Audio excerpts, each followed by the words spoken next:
Invasi Rusia ke Ukraina memasuki hari ke-283 pada Sabtu 3 Desember 2022 sejak dimulai pada 24 Februari 2022. Konflik ini berlanjut dengan adanya langkah Rusia melancarkan serangan di wilayah Kherson, Ukraina, hingga desakan Amerika Serikat kepada Presiden Rusia Vladimir Putin untuk mengakhiri perang Rusia-Ukraina.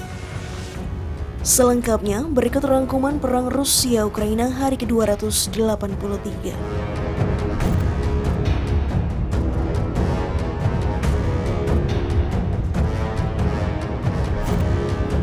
Pertama, situasi mencekam kembali terjadi di Kherson, Ukraina setelah Rusia melakukan penembakan di kawasan tersebut.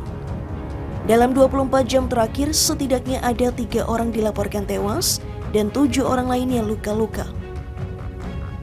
Menurut pejabat setempat, Kherson telah dibombardir sebanyak 42 kali sejak ibu kota wilayah ini direbut kembali pada pertengahan November lalu. Selain Kherson, penembakan juga terjadi di Donetsk. Menurut pejabat Rusia di Donetsk, ada 3 orang tewas setelah pasukan Ukraina menembaki kota di wilayah Ukraina Timur tersebut.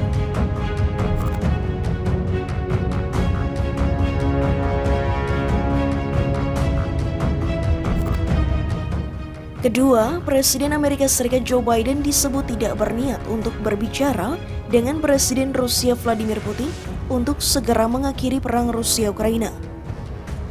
Menurut pejabat Gedung Putih, sampai saat ini tidak ada kondisi untuk melakukan diskusi tersebut. Sementara itu, diplomat Amerika Serikat Victoria Nuland melakukan kunjungannya ke Kiev, Ukraina. Dalam kesempatan itu, Nuland mengatakan Putin adalah pihak yang paling mengetahui bahwa perang ini bisa berhenti jika ia menarik pasukannya.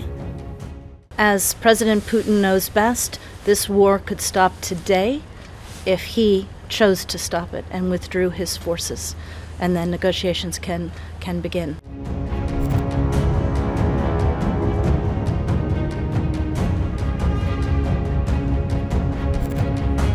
Kabar berikutnya, Presiden Rusia Putin menanggapi desakan Kanselir Jerman Olaf Scholz soal perang Rusia-Ukraina.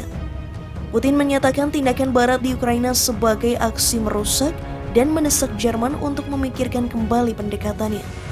Hal ini disampaikan Putin kepada Scholz melalui sebuah panggilan telepon. Di pihak lain, Jerman juga sedang mempersiapkan pengiriman 7 tank Gepard ke Ukraina. Pengiriman ini menambah daftar tank pertahanan udara yang sudah digunakan untuk melawan tentara Rusia.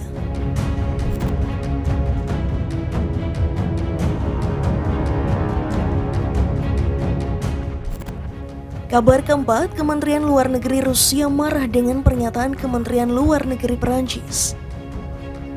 Pasalnya, Perancis menyatakan dukungan terhadap rencana untuk membentuk pengadilan atas kejahatan perang. Hal ini terkait aksi tentara Rusia di wilayah Ukraina.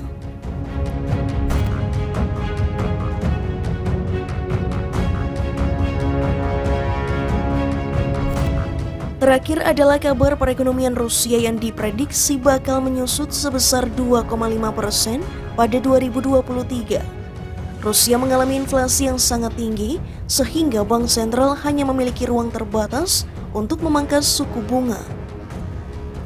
Di sisi lain, ekspor biji-bijian Ukraina pada musim 2022-2023 turun 29,6% menjadi hanya 18,1 juta ton.